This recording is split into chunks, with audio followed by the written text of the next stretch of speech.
की वीडियो में हम सिटी स्कैन की रिपोर्ट पढ़ना सीखेंगे। हम इसे बहुत ही आसान भाषा में समझाने की कोशिश करेंगे। साथ में जो इसमें कॉमन फाइंडिंग्स होती है उन्हें भी एक्सप्लेन करेंगे। तो पहले हम जान लेते हैं कि जो हम सिटी स्कैन में फिल्म देखते हैं या इमेज देखते हैं उसमें हमें क्या क्या देखना होता है। तो इसे समझने से पहले हमें जानना होगा कि जो हम सिटी स्कैन की फिल्म देखते हैं वो हमें किस तरह से दिखाई जाती है। तो इसके लिए हमने यहाँ पर सिटी स्कैन और एक्सरे में डिफरेंस किया है। ये एक्सरे है और इधर सिटी स्कैन है। देखिए, जब भी हम एक्सरे देखते हैं तो उसकी फिल्म हमें सामने से दिखनी होती है। ये हमारा हार्ट है, ये हमारे रिब्स है और ये हमारा लंग्स है, यानी कि हम इसे सामने से देख रहे हैं। लेकिन जो सिटी स्कैन की जो फिल्म होती है या जो सिटी स्कैन कराया जाता है उसमें हमारे बॉडी को जो है स्लाइस में काटा जाता है। तो इस तरह से आप देख रहे हैं, हम इसे ऊपर से देख रहे हैं, यानी कि हम इसे इस जगह से ऊपर से देख रहे हैं।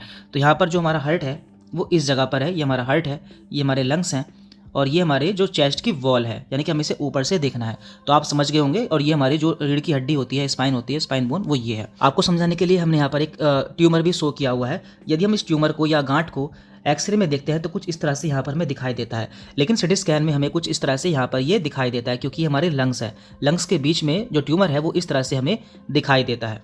अब हम जान लेते हैं कि हमें सिटी स्कैन की फिल्म में क्या क्या देखना होता है। इसके बाद हम इसकी फाइंडिंग्स को देखेंगे। तो ये यहाँ पर चेस्ट का सिटी स्कैन की फिल्म है। सबसे पहले हम इसमें लंग की फील्ड्स देखते हैं। देखिए, जो लंग्स हैं, ये हमारे लंग्स हैं, इसमें जो बीच में जो स्पेस है वो हमेशा ब्लैक होना चाहिए, क्योंकि हवा हमेशा हमें सिटी स्कैन में ब्लैक दिखाई देती है। तो यहाँ पर पूरा ब्लैकनेस है, मीन्स ये नॉर्मल है और हवा से भरा हुआ है। इसके बाद हम देखते हैं ब्रोंकाई एंड वेसल्स। जो आपको छोटी छोटी ये वेसल्स दिखाई दे रही हैं, ये हमारे खून की नलिकाएं होती हैं, तो ये भी हमें क्लियरली विजिबल हो रही है। इसके बाद हम देखते हैं हार्ट। ये हमारा हार्ट है और ये हमारा मीडियस्टिनम है। तो इनकी जो पोजिशन है वो भी देखनी होती है, तो ये दोनों अपनी सही पोजीशन पर है। इसके बाद हम देखते हैं चेस्ट की दीवार। ये चेस्ट वॉल है, उसकी दीवार है। तो ये हम देखते हैं कि इसमें कोई फ्रैक्चर तो नहीं है। तो हम देख रहे हैं कि इसमें कोई फ्रैक्चर भी हमें नहीं देखने को मिल रहा है। तो इस तरह से हमें ये सब चीज़ें इसमें देखनी होती है। इसके बाद यहाँ पर अगली इमेज है। तो आप देख रहे हैं यहाँ पर एक नॉर्मल सिटी स्कैन की रिपोर्ट है और यहाँ पर एक एबनॉर्मल सिटी स्कैन की रिपोर्ट है। तो इसमें अंतर क्या है, यहाँ पे जो लंग की फील्ड्स हैं वो बिल्कुल ब्लैक है, यानी कि बिल्कुल नॉर्मल है, जबकि यहाँ पर आपको वाइट वाइट पैचेस देखने को मिल रहे हैं। तो इसे हम बोलते हैं इनफिल्ट्रेट हो जाना। तो इसके बहुत से कारण हो सकते हैं, जैसे कि पस का जमा हो जाना। तो यदि किसी को निमोनिया होता है तो पस उसमें जमा हो जाता है। किसी को पल्मोनरी एडिमा होता है तो वहाँ पर फ्लूइड देखने को मिल सकता है। किसी को हेमरेज हो जाता है तो वहाँ पर ब्लड देखने को मिल सकता है। और यदि किसी को कैंसर हो जाता है तो वहाँ पर हमें सेल्स या फिर ट्यूमर देखने को मिल सकता है। तो इस तरह से हम जो सिटी स्कैन की फिल्म को देख सकते हैं। अब यहाँ पर हम फाइंडिंग्स देखने वाले हैं। यहाँ पर हमने उन सभी फाइंडिंग्स को ले लिया है जो कि हमें सिटी स्कैन रिपोर्ट में कॉमनली देखने को मिलती है। तो पहली फाइंडिंग है यहाँ पर ग्राउंड ग्लास ओपेसिटी, यानी कि GGO। तो इसका मतलब क्या है, फेफड़ों में धुंध जैसा पैटर्न या फिर धुंधला पैटर्न। तो आप देख रहे हैं यहाँ पर हमें कुछ इस तरह से धुंधला पैटर्न देखने को मिल रहा है। इसका कारण क्या है, कोविड-19, वायरस इन्फेक्शन या फिर इंटरस्टिशियल फेफड़ा रोग। लक्षण क्या देखने को मिलेंगे, खांसी रहेगी, बुखार रहेगा एवं मरीज का सांस फूलेगा। आगे हमें क्या करना होता है, यदि हल्का है तो अपने आप ठीक हो जाता है, सीवियर केस में ICU तक जाना पड़ सकता है। अगली फाइंडिंग है कंसोलिडेशन, मीन्स फेफड़ा सफ़ेद दिखना। फेफड़े का हिस्सा इन्फेक्शन से घना या फिर सफ़ेद हो जाता है। आप देख पा रहे हैं यहाँ पर जो फेफड़े का काफ़ी हिस्सा है वो पूरी तरह से सफ़ेद हो गया है। यहाँ पर आपको वाइटनेस दिखने को मिल रही है। इसके कारण है निमोनिया या फिर TB। लक्षण क्या होते हैं, बुखार आना, खांसी, बलगम एवं सीने में दर्द। आगे क्या करना होता है, मरीज को हम एंटीबायोटिक्स दे देते हैं। अगर सही नहीं होता है तो ये जानलेवा भी हो सकता है। अगली फाइंडिंग है प्लूरल इफ्यूज़न, यानी कि फेफड़े के बाहर पानी भर जाना। देखिए, नॉर्मली जब भी हम सिटी स्कैन कराते हैं तो जो उसमें हवा है हमें ब्लैक कलर की देखने को मिलती है, लेकिन जब भी उसमें पानी या फिर फ्लूइड आ जाता है तो वो वाइट हो जाती है। तो आप देख पा रहे हैं यहाँ पर पूरा जो हमारा फिल्म है वो पूरी वाइट हो चुकी है, यानी कि यहाँ पर पानी भर चुका है। तो फेफड़ों और छाती की दीवार के बीच पानी भर जाता है। कारण है TB, हार्ट फेल, कैंसर या फिर लीवर रोग। लक्षण क्या होते हैं, सांस लेने में कठिनाई होना एवं सीने में भारीपन होना। आगे क्या करना है, बार बार ड्रेनेज, यानी कि पानी निकालना पड़ सकता है। बाकी ये कारण पर निर्भर करता है किस वजह से वहाँ पर पानी भर गया। अगली फाइंडिंग है पल्मोनरी एम्बोलिज्म, यानी कि फेफड़ों की नस में थक्का जम जाना। तो आप देख रहे हैं हमारे जो फेफड़ों की नसें होती हैं, इस तरह से कई बार इनमें आपको थक्का या फिर क्लोट देखने को मिल सकता है। इसके कारण होते हैं पैर की नस में क्लोट या फिर DVT, means deep vein thrombosis. कई बार हमारे पैर की नस में थक्का जम जाता है जो कि खून के रास्ते हमारे लंग्स में आ जाता है। लंबा बैठे रहना या फिर सर्जरी। लक्षण क्या है, अचानक सांस फूलना एवं सीने में दर्द। आगे क्या करना होता है, देखिए जानलेवा होता है, इसमें हमें तुरंत इलाज की ज़रूरत होती है। इसके बाद यहाँ पर अगली फाइंडिंग है एम्फिज़मा, यानी कि फेफड़े में हवा भर जाना। जो फेफड़े का ऊतक या टिश्यू होता है वो फटकर उसमें हवा अंदर फंस जाती है। जो हमारा नॉर्मल एल्वियोलाई होता है वो कुछ इस तरह का होता है, ये आप देख रहे हैं इस तरह से होता है, लेकिन जब वो ख़राब हो जाता है या फट जाता है तो वो इस तरह से हो जाता है। तो इसमें हवा जो होती है वो अंदर फंस जाती है, जिससे कि हम एम्फिज़मा बोलते हैं। इसके बहुत सारे कारण होते हैं, जैसे कि सिगरेट स्मोकिंग आदि। इसके लक्षण क्या है? लगातार खांसी आना, सांस लेने में दिक्कत होना। आगे क्या करना होता है? पूरी तरह से ठीक नहीं होता है, पर दवाइयाँ और इनहेलर से हम इसे कंट्रोल कर सकते हैं।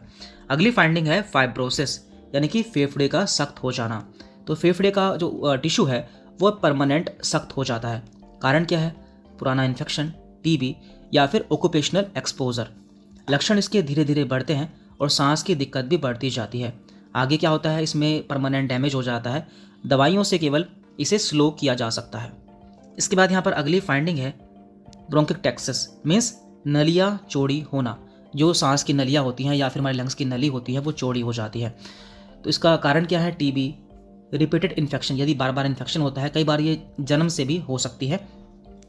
लक्षण क्या है? रोज बलगम वाली खांसी रहेगी और बार बार इन्फेक्शन होगा। आगे क्या करना होता है? देखिए, ये क्रोनिक डिसीज यानी कि पुरानी बीमारी है, तो ये पूरी तरह से ठीक नहीं होती है। इसके बाद यहाँ पर अगली फाइंडिंग है लंग नोड्यूल, यानी कि फेफड़े में छोटा स्पॉट हमें देखने को मिलता है।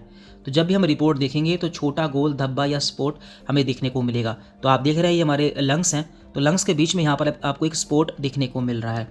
तो ये क्या है? या तो ये टीबी है, या इन्फेक्शन है, या फिर कैंसर है। इस तरह से यहाँ पर आपको एक स्पॉट यदि देखने को मिलता है। लक्षण क्या होते हैं? अक्सर कोई लक्षण हमें देखने को नहीं मिलता।